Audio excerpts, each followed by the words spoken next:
There's a new mind-altering inhibitor in my town, and people keep disappearing. They call it starlight.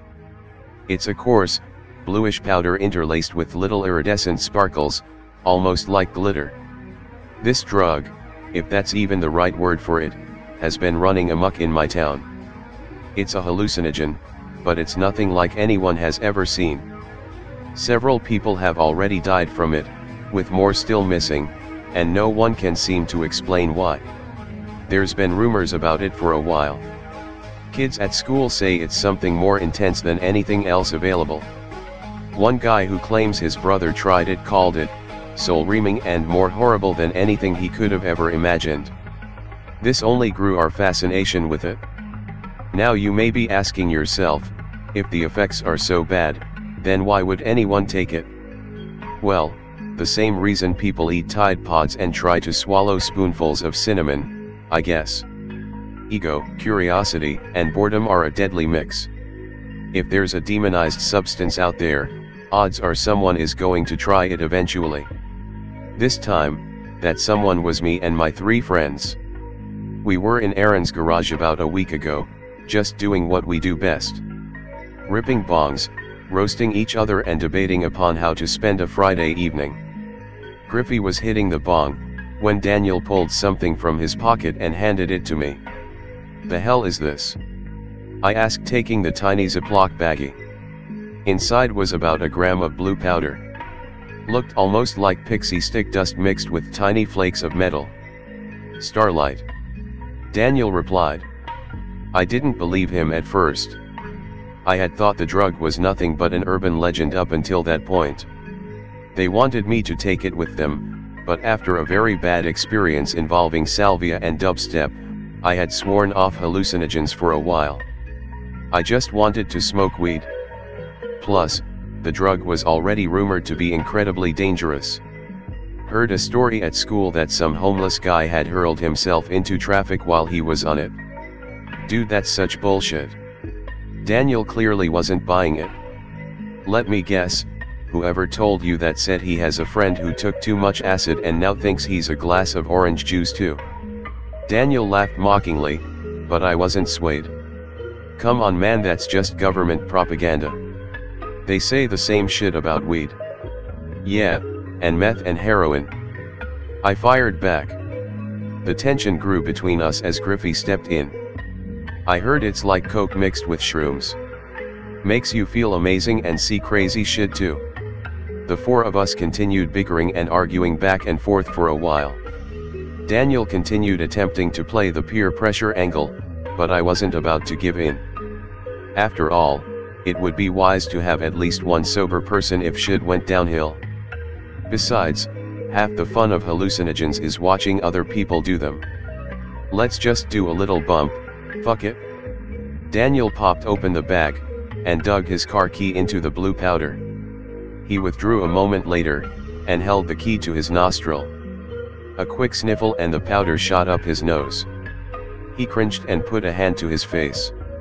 Oh, Christ, that shit burns. His discomfort didn't seem to sway Aaron, who had already begun reaching for the bag as Daniel held his nose. Aaron held the key but paused as Daniel continued groaning. "You gonna be alright, princess?" Aaron asked him. Yeah, I'm good. I think it just went down the wrong tube." Aaron and I exchanged a look and a laugh as we thought about the stupidity of his statement. Aaron snorted his bump a moment later, and passed on to Griffey. Aaron didn't seem nearly as bothered by it as Daniel was.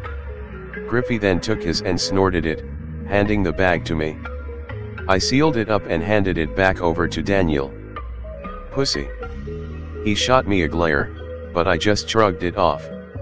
"It wasn't even that bad for me," Griffey said. "That's 'cause you don't have anything up there to damage." Daniel fired back. Griffey flipped him the bird as I sparked up a cigarette. The smoke lingered in the air of the stagnant garage. Daniel suddenly grew silent and began looking around the room as if following something on the wall. Before my cigarette had even burned out, Daniel suddenly burst out laughing. Griffey jumped in his chair as Daniel began laughing harder than I've ever heard him laugh before. It was a wheezing, almost raspy laugh, like he had just witnessed the most hilarious thing he'd ever seen. Aaron, Griffey and I just looked at each other. Both their eyes almost seemed to gleam in the garage light. "Dude," Daniel spoke between wheezing breaths. He then stopped, and looked around with a goofy, almost manic smile on his face. The three of them then simultaneously burst into a calamitous laughter for no apparent reason. The three continued laughing profusely for a good 2 minutes. As things quieted, Daniel suggested going on an adventure outside to embrace the trip. Unfortunately, it was the middle of winter and was probably -5 degrees that night. So, we decided to go out back and light a fire. Aaron's parents own about 3 acres of land and his backyard is basically just an open field. Surrounding it is a decent-sized forest, and about a quarter-mile away is a small reservoir. I got a fire going in the pit since Daniel, Aaron, and Griffey were already beginning to trip heavily. I sat by the fire, and the three of them eventually did as well. It was then that I noticed their eyes. They were white as dinner plates, with their pupils so heavily dilated that I couldn't even see the color of their irises. What I did see in them though, was little sparkles, almost like those in the powder. I lit another smoke and just began to observe them. Griffey was glancing around and giggling at random shit. Daniel was just silently looking back and forth, a goofy smile plastered on his face. I looked to Aaron and saw him frozen in a deadlock stare. His expression seemed fearful, and his eyes didn't so much as blink. It looked like Aaron was staring up at the roof of his house. I turned around to see what he was looking at, but I saw nothing. I asked him what he was looking at, sure he would give some ludicrous, nonsense answer, but he said nothing. He just kept staring. "Whoa dude," Daniel blurted out as he suddenly rose to his feet. He started quickly walking away from the fire, and Griffey rose to follow. Aaron didn't move a single muscle, and it started to kind of worry me. "Aaron, dude, you alright?" I asked quietly, not wanting to alert the other two. Aaron just continued to stare as I got closer. I noticed as I sat in the seat beside him, he was crying. It was silent, but tears had begun to drizzle down his cheeks. "Aaron, what's wrong dude?" I turned to see Daniel and Griffey crouched down some 50 feet out in the yard. Aaron slowly turned to face me, eyes glistening with sparkles. He then spoke in a whisper. "God doesn't want us here." I chuckled, but then I noticed there wasn't any trace of hubris in his voice. His eyes were pinned wide open, and face seemed to be drained entirely of color. I felt a cold chill slide down my spine. If you knew Aaron like I do, you'd understand why that's such a strange thing for him to say. He's a staunch atheist, always has been, and he has reiterated that to me many times. He might have just been joking, but I've never seen him look so scared for anything. Aaron refused to budge from his spot, and he refused to say anything else. He just kept slowly looking around, until his gaze locked back on that spot on the roof. Finally, I broke away to check on the other two. Daniel and Griffey were knelt down in the yard, and appeared as if they were studying something intently. I got close behind them, and found the two of them giggling to each other. I watched them both, and they appeared to follow something on the ground with their eyes. There was nothing there as far as I could tell, and yet their eyes seemed to follow and react to the same point at the same time. It was like they were seeing the same thing. But something like that would be impossible, right? Hallucinating the same thing? Multiple times I tried finding anything that held their attention, a bug or small animal moving around. But there was nothing. Suddenly they both giggled and hopped back to their feet, their gaze seeming to follow something towards the tree line. Neither of them seemed to even acknowledge that I was there. Daniel then scurried away towards the forest. Griffey smiled, but then paused as his gaze rose to the treetops. His smile then crumbled, and his eyes grew wide. "Daniel," he spoke, but not loud enough for Daniel to hear. Daniel was looking back and forth around the tree line. "Daniel, look out." Griffey suddenly shouted at the top of his lungs. Daniel began to turn back, but paused as something above him seemed to catch his attention. He looked up, then screamed and began to run. He hadn't got more than 5 feet when he was suddenly and inexplicably hoisted up off his feet and suspended almost 5 feet in the air. His legs flailed frantically and his body moved side to side. His head and left arm vanished, as if they suddenly didn't exist. He was being held by nothing, there was nothing fucking there. Suddenly I heard a sickening crunch noise, and Daniel went limp. His body was then released, and plummeted back to the ground. It hit with a squelch, his head, left shoulder and arm missing. A conglomerate of blood and shredded viscera sprouted from his wounds. Griffey screamed at the top of his lungs, almost crying as he took off running. I didn't know how to process what I had just seen. I finally seemed to snap back to reality, to see Griffey far from the house on the opposite side of the yard. I called out to him and gave pursuit as he continued screaming. As I passed the house, I noticed Aaron was no longer sitting by the fire. Griffey tore through the tree line and disappeared within the dense brush. Seconds later I went crashing in behind him, feeling a flurry of branches and twigs assault me. Griffey had gone silent, but I could still hear branches crunching further within. I kept running, but ended up trapping myself at an impenetrable tangle of trees and thistle bushes. I finally pulled out my phone and found the trail, but by that point Griffey had gone silent. I continued down the trail, calling out to him and searching around. I called Griffey and Aaron's phone several times, but neither of them answered. Police sirens shrieked in the distance a couple minutes later. I stayed out there for at least 20 more minutes. I didn't see or hear any sign of Griffey, and regrettably I decided to head back.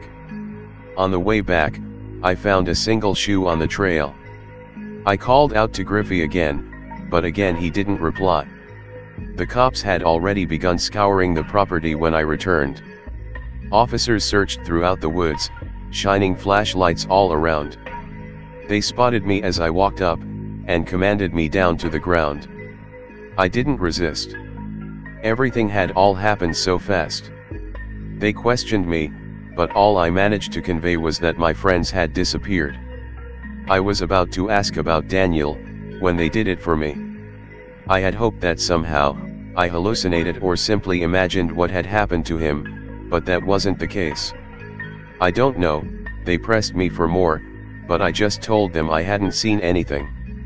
Even if I would have tried explaining what I saw, they never would have believed me. Then they asked a question which really caught me off guard. "Where did you last see him?" I stared back at them confused. Had they not seen his mutilated corpse in the backyard? Eventually, they revealed that they hadn't actually found Daniel's body. All they found was a spattering of blood and bits of torn clothing. Cops continued to try and extract more info out of me for the next few days, but I didn't say much. What was I supposed to say? They would have thrown me in a loony bin if I told them any more. The only thing I did tell them was about Starlight. Their expressions didn't even seem to register a response from them. A day later, a local churchgoer stumbled upon a gruesome scene. There was a pile of blood, shredded clothing, and viscera along with a single severed finger at the front of the auditorium. They're still waiting on DNA results, but I'm pretty sure it was Griffey, as no one has seen him since that night. They found one other thing too. The matching shoe to the one I had found in the woods. All of this happened about a week ago, and no one has seen Aaron since. I hope he's okay, but honestly, I don't expect that to be the case. I was sure the cops would lock me up for the rest of my life, and they still might, but for now I've been allowed to return home as they investigate the case. There's an officer stationed 24/7 outside and they won't let me leave, but at least I'm not in jail, yet. A couple friends have sent me texts asking what happened to Aaron, Daniel, and Griffey, but I don't know what to tell them. They told me that they've been seeing unmarked black vans driving around town. A lot of guys in suits, and even claims of seeing a hazmat team. It's probably not a wise idea for me to post this here, but I haven't seen anything in the news about any of this. I haven't been able to find out anything about this starlight either. No one seems to have heard of it before, let alone know where it comes from or what the hell it is. I wasn't planning on going public with this, but something happened about an hour ago to make me reconsider. I feel like I no longer have a choice in the matter. One of the cops who had previously interviewed me stopped by. He was almost frantic, and asked to speak to me privately. Once we were alone, he told me they had gotten calls from a local about some old dude screaming at the top of his lungs and running around in their backyard. Once the cops arrived at the scene, they found the man in the backyard wailing in agony. Both of his legs had been severed from just above the knee, and he was beyond consolable. The cop said it looked almost like they had just been bitten off. The leg bones were mangled, and fleshy bits of skin dangled off the wounds. The cop almost broke down then. He swallowed hard and told me he had watched as the man's head suddenly vanished while they were speaking with him. He was then lifted into the air, his arms and bloody stump still flailing about, before being eviscerated by something unseen. There was just nothing there.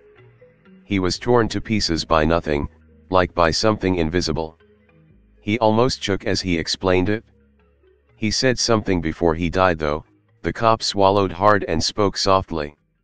"They've seen us, the gate is open." Neither of us knew what that was supposed to mean. I've never been much of the preachy type, especially considering my chosen lifestyle. But it may be wise to avoid any sort of drug use for a while. The man that died was a well-known cokehead. Cops aren't sure yet, but they believe his latest batch had been cut with starlight. They haven't found the dealer yet, but it appears as though whoever is supplying the coke is intentionally trying to spread the starlight. God help us all if they are right.